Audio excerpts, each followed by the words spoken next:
नमस्कार, आप देख रहे हैं इंडिया लाइव 24। आपके साथ मैं हूं राखी खंडूरी। हाजिर हूं तमाम खबरों के साथ। तो चलिए करते हैं खबरों की शुरुआत। रामनगरी अयोध्या में कांग्रेस नेता डॉक्टर उदित राज के बयान पर अयोध्या के साधु संत ने कड़ी नाराजगी व्यक्त की है। रामलला के मुख्य पुजारी आचार्य सत्येंद्र दास ने कहा कि सरकार के पास पैसे जनता से आते हैं। मठ मंदिर देश की जनता की आस्था का विषय है। सरकारी पैसे आते कहाँ हैं, इनको पहले बताओ। मैं सरकारी पैसे जनता के पैसे से ही आता है। तो सरकारी पैसे कहाँ हैं? जो पैसे हैं सब जनता के हैं। जो पैसे हैं मठ मंदिरों के हैं। जो पैसे हैं सब ये जो मिलता है उनको उसी के है पैसे हैं। तो ऐसी स्थिति में वो सरकारी पैसे कहने का मतलब नहीं है ये पैसे सरकारी हैं, ये पैसे गैर सरकारी हैं। मठ मंदिरों ये सभी सरकारों की जिम्मेदारी होती है कि कोई भी धार्मिक कार्य है उसमें वो पैसा लगा सकती है। धार्मिक कार्य जो सदियों से चले आ रहे हैं उसमें किसी प्रकार का कोई व्यवधान न हो, इसे वो लगा सकते हैं। इसमें उदित राय जी जो ने कहा है वह गलत कहा है। और सरकारी पैसे नहीं, सब जनता के पैसे हैं। और जब किसी प्रकार के राजनीति करना होता है और कहीं पर पैसे खर्च होते हैं तब ये कहा जाता है कि तो पैसे जनता की हैं और जनता का पैसे की खर्ची अलग क्यों किया जा रहा है, जनता के बीच में करना चाहिए। और जनता का मतलब है उसमें जितने भी धार्मिक अनुष्ठान हैं, जितने मठ मंदिर हैं, वो सब के सब उसी जनता के द्वारा जनता के में आते हैं। इसलिए उनका यह कहना बिल्कुल गलत है। सरकारी पैसे यदि कुंडों में नहीं होगा तो कुंड भी सुचारू रूप से नहीं चलेंगे। यदि सड़क में नहीं होगा तो सड़क नहीं बनेगी। यदि मेला चलते हैं, यदि उसमें खर्च नहीं होगा तो मेला भी नहीं चलेगा। हैं तो ऐसी स्थिति में पहले भी जो सरकारें रही हैं वह चाहे कुंभ का हो और चाहे जो भी मेला होता था उसमें यह सरकार पैसा देती थी। जैसे यह अखिलेश के समय में जब कुंभ मेला लगा था तो अखिलेश ने पैसा खर्च किया था, कुंभ बनाया था। तो ऐसी स्थिति में यह कहना एकदम गलत है। जो भी पैसे हैं सरकार अपने विवेकानुसार जहां उचित है वहां खर्च करेगी और उस पर किसी प्रकार की टीका टिप्पणी करना किसी नेता के लिए शोभा नहीं देता। उदित नारायण का कहना है तो गलत है और इस प्रकार की भाषा न बोलें जिससे कि जो व्यवस्थाएं हैं देश की वो बिगड़ जाए। असम सरकार के द्वारा जो निर्णय लिया गया है कि मदरसे और धार्मिक शिक्षा बंद होना चाहिए, हाँ, सरकारी खर्चे से और इस प्रकार के शिक्षा बंद होना चाहिए। जो शिक्षा राष्ट्र के अहितकर हो, जो शिक्षा आतंकवाद पैदा करता हो, जो शिक्षा जहां से आतंकवादी फंडिंग की व्यवस्था होता हो, जो शिक्षा समाज में द्वेष फैलाने का कार्य करता हो, वो शिक्षा बंद होना चाहिए। ना कि वो शिक्षा जो शिक्षा सदैव वसुदैव कुटुंबकम सनातन धर्म संस्कृति की रक्षा सुरक्षा और भारत की जो सनातन संस्कृति है उसकी रक्षा की बात करता हो, जहां से कभी भी किसी प्रकार से कोई द्वेष नहीं, कोई विद्वेष नहीं, किसी प्रकार से आतंकवादी फंडिंग नहीं, किसी भी प्रकार से समाज के लिए अहितकर नहीं, वो शिक्षा नहीं बंद होना चाहिए। आज का जो बयान उदित राज जी का है वो दुर्भाग्यपूर्ण है, वो द्वेषपूर्ण बयान उदित राज जी का है। जिस प्रकार उदित राज के मन में जिस हिसाब से पूरे देश के प्रति, साधु संत के प्रति, सनातन धर्म संस्कृति के प्रति, हिंदू जनमानस के प्रति उनके दिमाग में जो विकृति है उसका फलस्वरूप है उन्होंने कहा कि सरकारी खर्च से कुंभ की व्यवस्था बंद होना चाहिए। मैं पूछना चाहूंगा उदित राज से, उदित राज, धर्म आधारित देश की बंटवारा तुम्हारे आकाओं ने किया। जिस पार्टी से तुम काम करते हो, जिस पार्टी में, उस पार्टी के नेतृत्वकर्ता ने धर्म आधार पर देश का बंटवारा कर दिया। तब तुम कहां थे? उस समय में तुम नहीं बोल पा रहे थे, तुम्हारे बाप दादा नहीं बोल पा रहे थे। उसके बाद यह देश सनातन संस्कृति का है, हिंदू जनमानस का है, हमारे मर्यादा पुरुषोत्तम भगवान श्री राम का है और तमाम जो देवी देवता जो सनातन धर्म संस्कृति मानवता कल्याण के लिए काम किया है उनका ही देश है।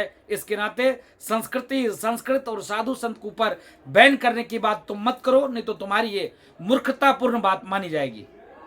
कांग्रेस के नेता डॉक्टर उदित राज ने जो बताया है कि सरकारी पैसे से किसी धर्म की पढ़ाई नहीं होनी चाहिए, और साथ ही साथ में कुंभ के लिए उन्होंने जो टिप्पणी किया कि 4200 करोड़ रुपए जो खर्चा हुए हैं वो भी नहीं करना चाहिए, तो सरकार तो जनता की सेवा के लिए है।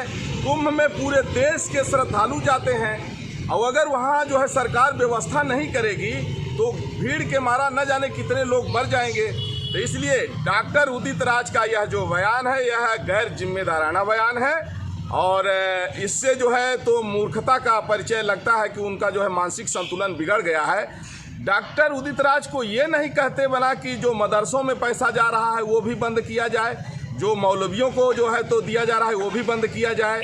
केवल ये इनको कुंभ का ही गढ़ रहा था। इसलिए कांग्रेस हमेशा जो है भारतीय संस्कृति पर कुठाराघात करती रही है, बहुसंख्यक समाज की आस्था को जो है आहत करती रही है। उसी कड़ी में यह भी एक जो है बहुसंख्यक समाज की आस्था आहत करने वाला उनका यह गैर जिम्मेदाराना बयान है, जिसकी हम धर्माचार्य आलोचना करते हैं। इंडिया लाइव 24 के लिए अयोध्या से ब्रिजेश सेन की रिपोर्ट। यूपी के सीतापुर में कानून व्यवस्था दिन पर दिन बिगड़ती जा रही है। ताजा मामला शहर कोतवाली क्षेत्र का है, जहां पर आज सुबह कुछ दबंगों ने बीजेपी नेता साकेत मिश्रा के घर पर हमला बोल दिया, जिससे बीजेपी नेता के मकान का शीशा क्षतिग्रस्त हो गया। आनन फानन में मौके पर पहुंची पुलिस ने इस मामले में छानबीन शुरू कर दी है। बीजेपी नेता साकेत मिश्रा का कहना है कि मेरी किसी से कोई दुश्मनी नहीं है, लेकिन मैं गरीबों के लिए काम करता हूं और उनके हक की लड़ाई लड़ता हूं, इसलिए मैं कुछ लोगों की आंखों में खटक रहा हूं। मैं किसी का नाम नहीं लूंगा, लेकिन यह काम पुलिस का है कि वो इस मामले की जांच करे और सच्चाई को सामने लाए। इससे पहले भी मेरे ऊपर कई बार हमला हो चुका है, जिसकी सूचना मैंने पुलिस को दी थी। मैं सो रहा था, पत्नी हमारी करीब 5:25 का वाक़या है, एसी बंद करने के लिए उठी, वो एसी बंद कर रही थी, तभी तक एक बहुत ज़ोर से एक लोहे का टुकड़ा एल्बो जो नलों वगैरह में लगता है आके उनके बगल से छूता हुआ निकल गया। कांच टूटी जो बिखरी पड़ी हुई है। मैंने कोतवाल को फ़ोन किया, उन्होंने एसआई को भेजा, उन्होंने वाक़या देख के गए हैं, बताते हैं, मैं देखता हूँ क्या करना है इसमें। किन लोगों का हाथ हो सकता है? मेरी व्यक्तिगत रंजिश तो किसी से नहीं है। मैं गरीबों और मजलूमों की लड़ाई लड़ता रहता हूँ, बड़ी बड़ी लड़ाइयाँ लड़ता हूँ, और उसमें अगर कोई दुश्मनी मानता है तो वो मेरी प्रॉब्लम नहीं है, वो उसकी अपनी प्रॉब्लम है कि वो मुझे किस हद तक कहाँ तक ले जाना चाहता है। लेकिन इसका मतलब ये नहीं कि मैं इसकी वजह से मैं लड़ाई लड़ना छोड़ दूँगा। मेरी लड़ाई और तेज होगी। अब पुलिस आई थी क्या मौके पे? पुलिस आई थी क्या? हाँ, मौके पर पुलिस आई थी। एसआई सिविल लाइन्स जो चौकी इंचार्ज हैं वो आए थे, उन्होंने देखा और वीडियो बना के ले गए हैं। बाकी अपना क्या कोई मुकदमा दर्ज कराया आपने? अभी तो उनको बताया, उसका मुकदमा तो इसलिए दर्ज कराना पड़ेगा क्योंकि ये कोई पत्थर होता, सुबह अगर कोई बच्चा होता तो एक समझ में आता था। 5:25 पे एक लोहे की एल्बो से हमला, तो ये कोई शरारत नहीं है, ये इंटेंशनली किया गया है, और शायद कोई चेतावनी देना चाहता है कि साहब आप गरीबों की लड़ाई लड़ना छोड़ दो, लेकिन ये तो होना नहीं है। मैं तो लड़ाई लड़ूंगा लोगों की। थाना कोतवाली क्षेत्र अंतर्गत श्री साकेत मिश्रा जी का मकान है, रोटी गोदाम मोहल्ले में। आज सुबह 5:30 बजे के लगभग किसी अज्ञात व्यक्ति द्वारा पानी के पाइप का एक छोटा एल्बो उनके खिड़की पर फेंका गया, जिससे खिड़की का कांच टूट गया और वो एल्बो उनके घर के अंदर हॉल में पड़ा था। इस संबंध में श्री साकेत मिश्रा जी द्वारा जो तहरीर प्रस्तुत की गई है, उसके आधार पर अभियोग पंजीकरण की कार्रवाई की जा रही है।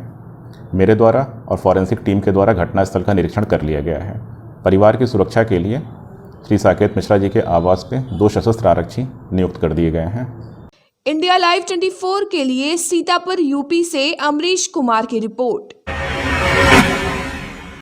खबर उत्तर प्रदेश के एटा जिले से है, जहां दिव्यांग व विधवाओं को इंसाफ नहीं मिल रहा है। एटा जनपद में दिव्यांग व विधवाओं को आवास और शौचालय भी नहीं दिए गए हैं। गरीबी का मानक 2011 की जनगणना के आधार से लिस्ट चल रही है, पर प्रधान व सेक्रेटरी गांव की सारी जानकारी रखते हैं, तो फिर जो कोई वर्षा से पन्नी तान कर घास फूस की झोपड़ी में रहता है, यह प्रधानों को क्यों नहीं दिखाई देता है। कई दिव्यांग व विधवाओं से प्रधान खर्चे के नाम पर पैसा भी ले रही हैं। लिस्ट में नाम भी दिखाते हैं, लेकिन उनको आवास नहीं दिलाते। आवास उसको मिलता है जो 20 या 25 हजार रुपए प्रधान को देते हैं। आज एटा डीएम कार्यालय पर दिव्यांग विधवाओं ने ज्ञापन देकर आवास व शौचालय की मांग की। वहीं दिव्यांगों से रोडवेज में सफर करने पर आधार कार्ड मांगा जाता है, जबकि उनको जो सर्टिफिकेट मिला है उसमें आधार कार्ड लिंक है। यदि कोई आधार कार्ड नहीं दिखा पाता तो उसका टिकट काट दिया जाता है। जी क्या रहा राजपूत, आप यहाँ पे धरना स्थल पर धरने पे बैठे हुए हैं जी, क्या मामला है, क्यों बैठे हैं धरने पे? वो कई महीनों से आवास के लिए दिव्यांग और विधवाओं के लिए लिस्ट दी जा रही। सर्वे होता है, दिव्यांगों के विधवाओं के लिस्ट में नाम आ जाता है, कंप्यूटर दिखा देते हैं कि तुम्हारा लिस्ट में नाम है, लेकिन आवास किसी को नहीं मिलता है। आज आवास की ही केवल ज्ञापन दिया एडीएम साहब को और उन्होंने आश्वस्त किया है कि हमें लिस्ट दे दो और हम उनका आवास बनवाने की पूरी कोशिश करेंगे। क्या समस्याएं हैं? और समस्या है शौचालय, किसी की पहली किस्त मिल गई है, किसी के गड्ढे खुदे पड़े हैं, चिने नहीं गए आज तक, और किसी को किस्त ही नहीं मिल रही है, और किसी को तो बिल्कुल लिस्ट में नाम आता है लेकिन शौचालय नहीं बने आज तक। प्रधानों की और सचिवों सेक्रेटरी की में कागज में तो घोड़ा सब दौड़ रही, शौचालय बन गए, आवास बन गए, लेकिन हकीकत धरातल में किसी दिव्यांग विधवा को नहीं मिला है। मिला है तो उसकी एक किस्त मिली, गड्ढा खुद गया, थोड़ा चिन गया, उसकी बात कोई काम नहीं हुआ। और अभी हमारे भैया बता रहे छन्ना सिंह, रोडवेज में जब यूनिक कार्ड बने तो सबका आधार कार्ड कंपलसरी था, उसमें उस पर नंबर चढ़ना। अब रोडवेज के कंडक्टर अपनी आमदनी बढ़ाने के लिए हर दिव्यांग से आधार कार्ड मांगने लगे। दिव्यांग के पास यूनिक कार्ड है तो आधार कार्ड लाने की जरूरत ही नहीं, और जिसके पास नहीं होता है तो उसकी टिकट 1 सेकंड में काट देते। वैसे सवारी की में 2 मिनट लगती है टिकट काटने में, लेकिन दिव्यांग की 1 सेकंड में टिकट कट जाती है, फिर उसे मजबूरी में पैसे देने पड़ते हैं, जबकि सरकार की तरफ से दिव्यांग फ्री है। और कंडक्टर अपनी महीने की आमदनी बढ़ाने के लिए दिव्यांगों का शोषण करते हैं।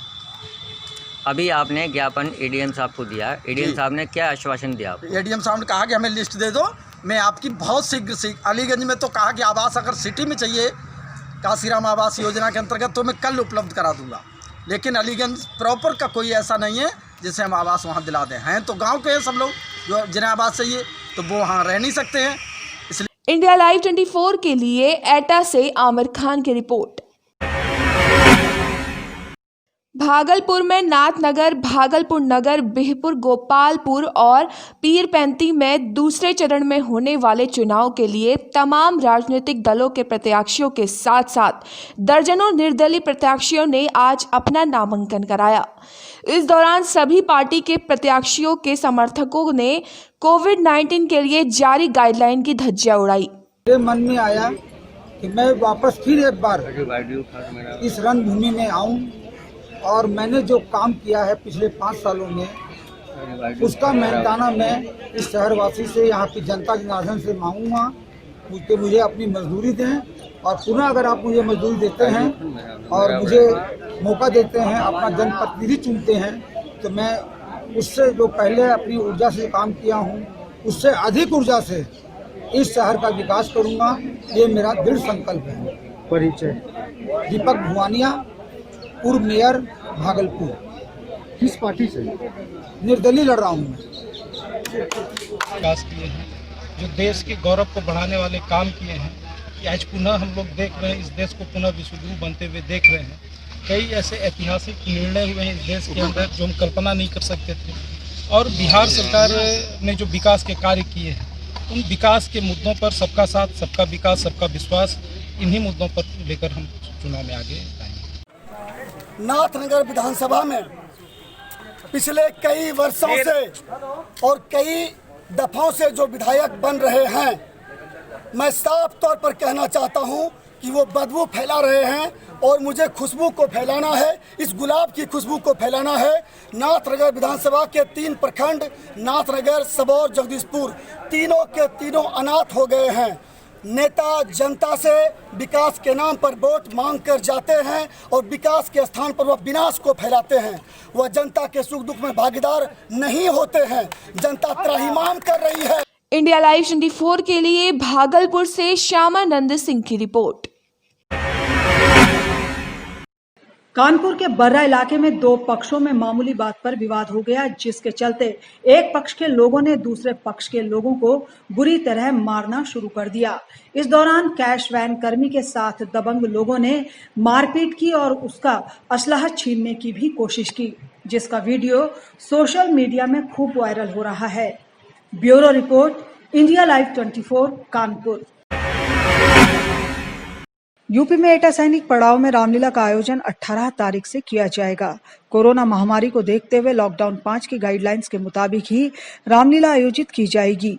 कार्यक्रम के दौरान रंगशाला का आयोजन नहीं होगा और धारा 144 लागू रहेगी। कार्यक्रम के दौरान अगर किसी भी सामाजिक या निजी संपत्ति को नुकसान पहुंचता है तो इसकी भरपाई कार्यक्रम के आयोजक को करनी होगी। इतना ही नहीं, किसी भी तरह का हंगामा या लड़ाई झगड़ा होता है तो उसकी जिम्मेदारी भी आयोजक की ही होगी और उसके खिलाफ कार्रवाई की जाएगी। मेरा नाम अंजू कुमार शर्मा है। मैं एक्स वाइस प्रिंसिपल और फिजिकल इंस्ट्रक्टर। अच्छा, रामलीला का जो आयोजन हो रहा है, जैसा कि कोरोना महामारी चल रही है इस वक्त, तो इसमें रामलीला का आयोजन हो रहा है, तो किस गाइडलाइन के अनुसार इसका आयोजन किया जा रहा है? जहाँ तक गाइडलाइंस के हिसाब से जो भी शासन की गाइडलाइंस हमारे को मिली है और जो भी उन्होंने निर्देश हमको दिए उसका पूरा पालन करेंगे। जो भी वो बताना चाह रहे हैं कि 100 आदमी माने 100 लोगों की भीड़ रहे, ज़्यादा भीड़ भाड़ ना रहे, सैनिटाइजर रहे, मास्क रहे, वो हम अपनी तरफ से व्यवस्था करेंगे मास्क की, कि अगर कोई बगैर मास्क का होगा तो हम उसको मास्क कमेटी की तरफ से उसको देंगे। मास्क पहन के बैठे हुए, किसी तरह का कोई विवाद नहीं, और दूरी बना के हम 2-2 मीटर की दूरी बना करके कुर्सियाँ डालेंगे अपने, उन कुर्सियों पर बैठ के वो रामलीला का आनंद लेंगे। कितनी तारीख से चालू हो रही है रामलीला का आयोजन? क्या तारीख से किया जा रहा है? हमारा ये आयोजन 18, हमको जो गाइडेंस मिली है उसके अंदर 18 तारीख से और 4 तारीख तक के लिए मिला है। हम 18 तारीख को उसका शुभारम्भ कर देंगे और शुभारम्भ करने के बाद अपनी जैसे भी हमारी रामलीला लगती है उस तरह से लगाएंगे। व्यवस्था का हम पूरा ध्यान रखेंगे जैसे कि हमको गाइडलाइंस मिली है। हम शासन और प्रशासन दोनों को अपने साथ लेके चलेंगे। उनके जो भी हमको निर्देश मिलेंगे उसका हम बिल्कुल पालन करेंगे। आप कितने लंबे समय से अब तक यहाँ कराते चले आए रामलीला का आयोजन? अभी मैं अपने टाइम के दौरान करूँ, करीब मेरे को 48 साल हो गए इसमें रामलीला। 48 साल से हम लोग कराते आ रहे हैं। हमारी पूरी कमेटी, हमारे अध्यक्ष सचिन पाल सिंह हैं जो एडवोकेट हैं काफ़ी अच्छे, वो अध्यक्ष हैं हमारे। और इसमें महामंत्री हमने जो इस साल जो चुना है वो प्रमोद गुप्ता, वरिष्ठ बीजेपी नेता, उनको चुना है। और कोषाध्यक्ष चुना है हमने मिस्टर इनको राकेश गांधी जी को, जो समाज सेवी भी हैं। उन्होंने हमारा पूरा साथ देने की हमको वादा किया हुआ है, वो हमारे साथ रहेंगे और जो भी होगा हम लोग सब मिलजुल के अच्छी तरीके से इसको करेंगे। इंडिया लाइव 24 के लिए एटा से संदीप शर्मा की रिपोर्ट। यूपी में समस्तीपुर के पटेल गोलंबर के नजदीक उस समय हंगामा खड़ा हो गया जब पुलिसकर्मियों ने स्कूटी सवार 2 युवतियों को चेकिंग के लिए रोका। पुलिस के रोकने पर युवतियां भड़क गई और उन्होंने जमकर बवाल काटा। इतना ही नहीं, पुलिस पर बदसलूकी का भी आरोप चढ़ दिया। इस पूरे हाई वोल्टेज ड्रामे के दौरान सड़क भी जाम हो गई, जिसके बाद बिना हेलमेट के स्कूटी चलाने और ट्रैफिक नियमों को तोड़ने का चालान काटकर ही युवतियों को जाने दिया गया। इंडिया लाइव 24 के लिए समस्तीपुर से नीतेश कुमार की रिपोर्ट। यूपी के जिला समस्तीपुर की मुसरी घरारी पुलिस ने लूट के आरोप में 3 लुटेरों को गिरफ्तार किया है, जिनके पास से मोटर बाइक समेत असलहे भी बरामद हुए हैं। पूछताछ करने पर लुटेरों ने बताया कि वो मुख्य रूप से सीएसपी संचालक और स्मॉल फाइनेंस कंपनियों के कर्मचारियों को अपना निशाना बनाते थे।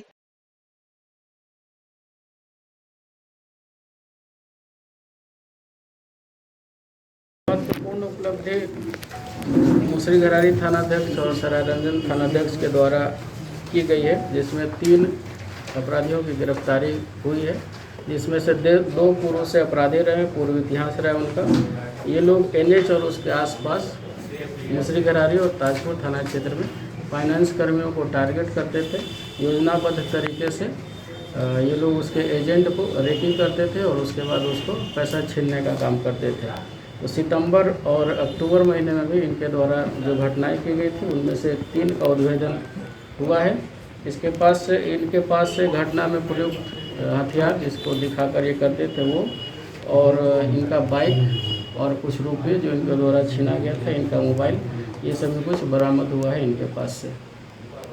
इंडिया लाइव 24 के लिए समस्तीपुर से नितेश कुमार की रिपोर्ट। और फिलहाल इस बुलेटिन में बस इतना ही। दीजिए इजाजत। नमस्कार।